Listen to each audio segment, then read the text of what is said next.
Please, continue. Tell us about this truth you discovered. Very well. Bear in mind how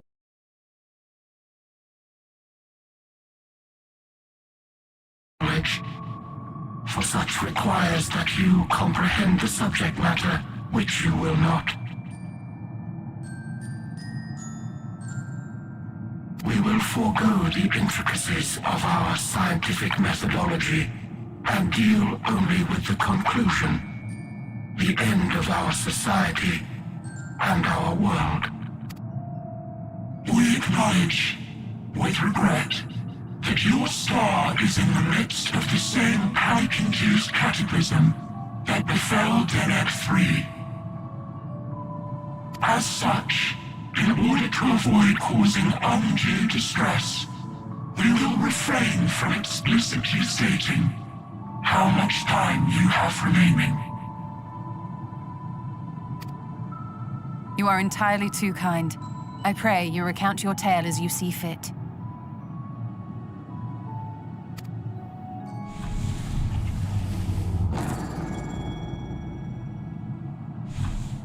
In the beginning, the universe was but a tiny particle.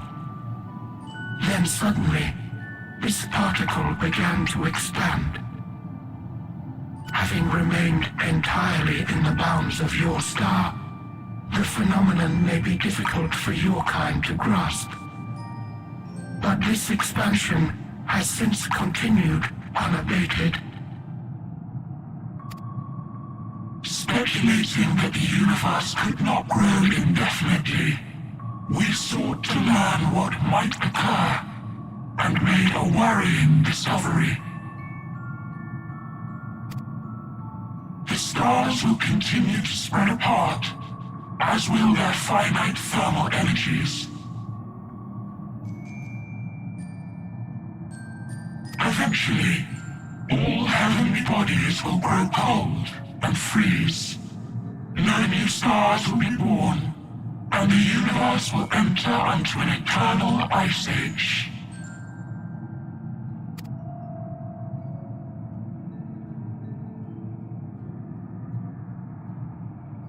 In hopes of proving that this determination was erroneous, we scrutinized our research from all angles, even as we sought to avert the everlasting winter. The endeavor proved fruitless. So infamously so, in fact, that it became synonymous with vain effort. The universe as we know it would end, and there is no way to prevent it. Beneath the weight of this knowledge, our society stagnated.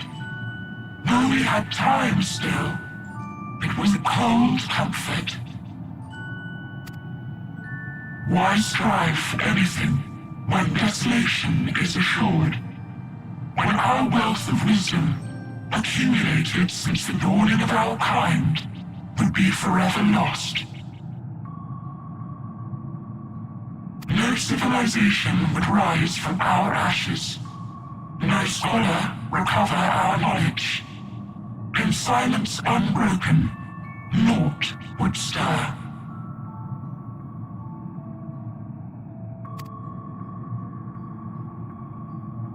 Intellect was once our pride. Overnight, it became our shame. Our works, monuments to futility. Immortality, our greatest invention, became a source of suffering. Rather than suffer on, many chose to unmake themselves by means of etheric exsanguinators.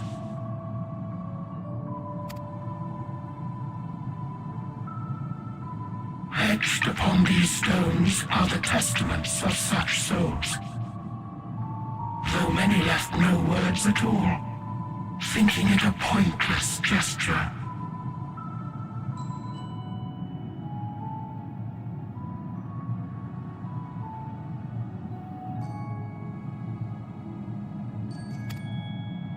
Once we have obtained vessels of flesh, we likewise intend to vanish.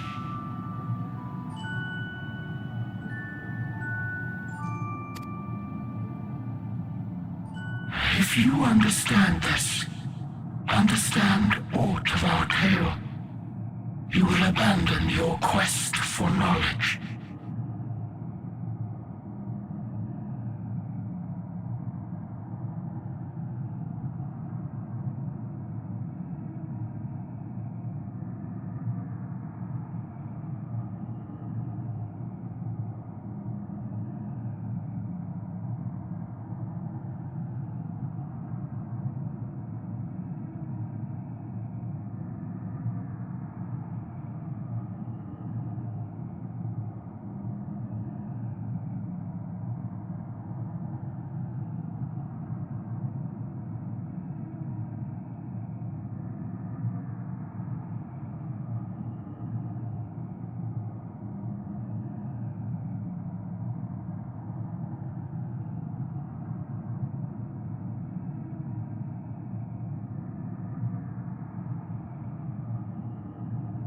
Ignorance truly is bliss.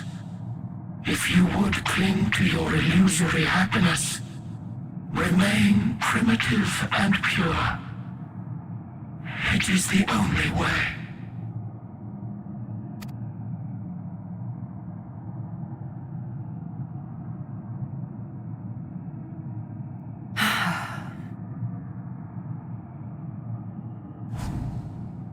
So that's your story.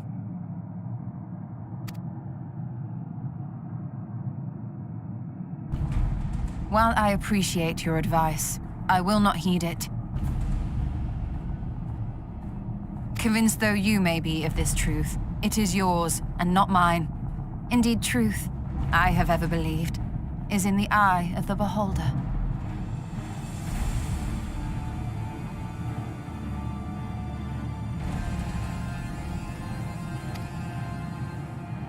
Are you suggesting that we have reached a faulty conclusion?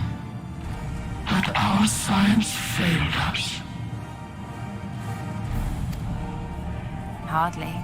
As you yourself said, the subject matter is beyond my comprehension. And that, I accept, is true. I do not possess the knowledge to prove or disprove your conclusion. In my mortal years, I doubt I could even approach the wisdom of the air.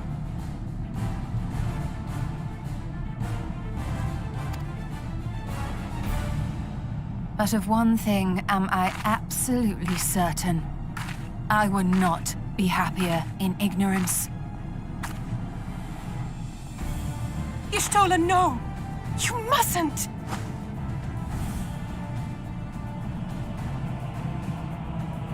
The most important lesson I've learned is that learning isn't simply passing one's eyes over words. Nay, 'tis when understood for oneself that knowledge attains its true value. This is what has sustained me, driven me onward in joy and wonder, in anger and sorrow.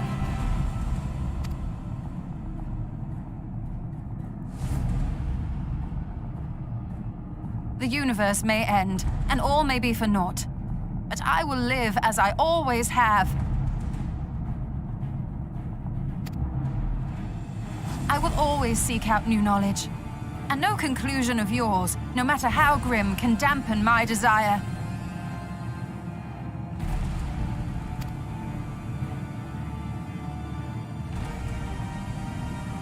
I suppose it is only to be expected.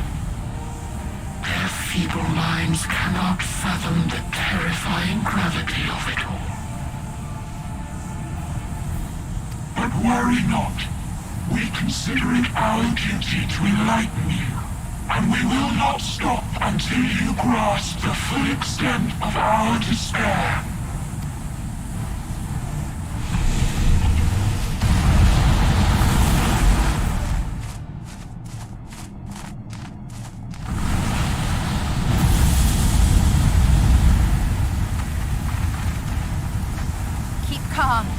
Listen well. Though my body will soon dissipate, there may be a way to restore it. Asm's magic. So long as our souls remain, you can use it to summon us back. But you mustn't, for it would mean losing our way forward. This I only reveal so that you can promise not to invoke the magic. We came here knowing what victory may cost, so press on. Press on, and do not look back.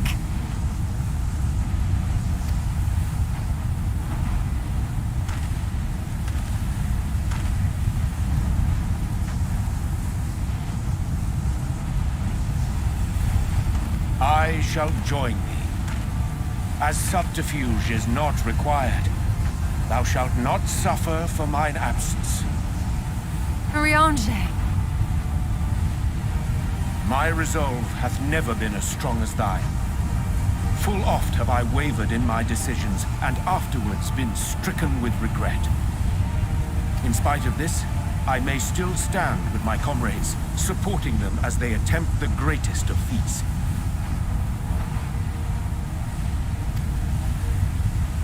This truth I have learned in the course of our journey.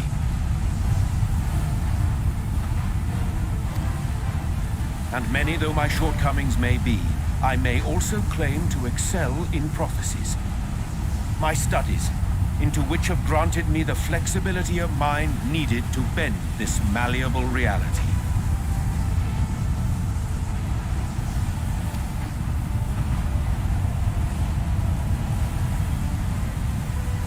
Thus shall I hope that thou mayest have the strength to resist, and our comrades the strength to continue.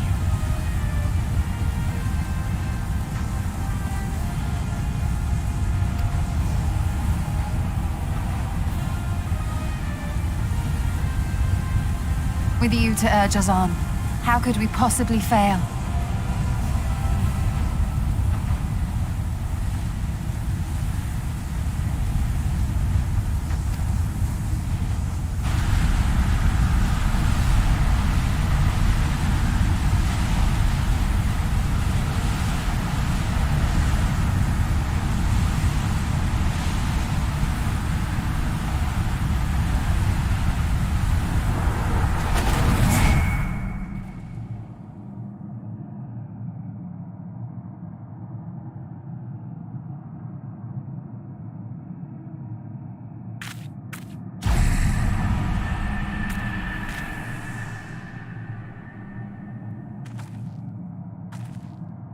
What's this? An extinguished civilization. Rekindled.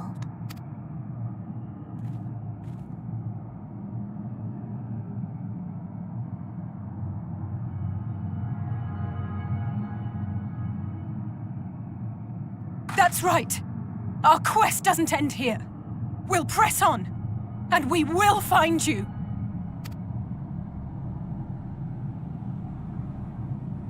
There.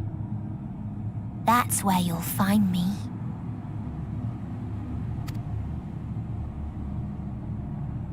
Is that another star? Of the stars we visited, most were already devoid of life. And where there was life still, the inhabitants wished for death. But even death, we learned, isn't truly the end. It is but a part of the cycle of rebirth. Souls return to the star, or in its absence, a larger flow. And eventually they are reborn, alive again, to know suffering anew. True salvation lies not in dying. It lies in not being born. This is the gift I would give to you, to all life on beautiful Atheris. To that end, we created an egg wherein life cannot quicken. That dead sun Attain it if you can, before your friend's emotions fade away, along with their protection.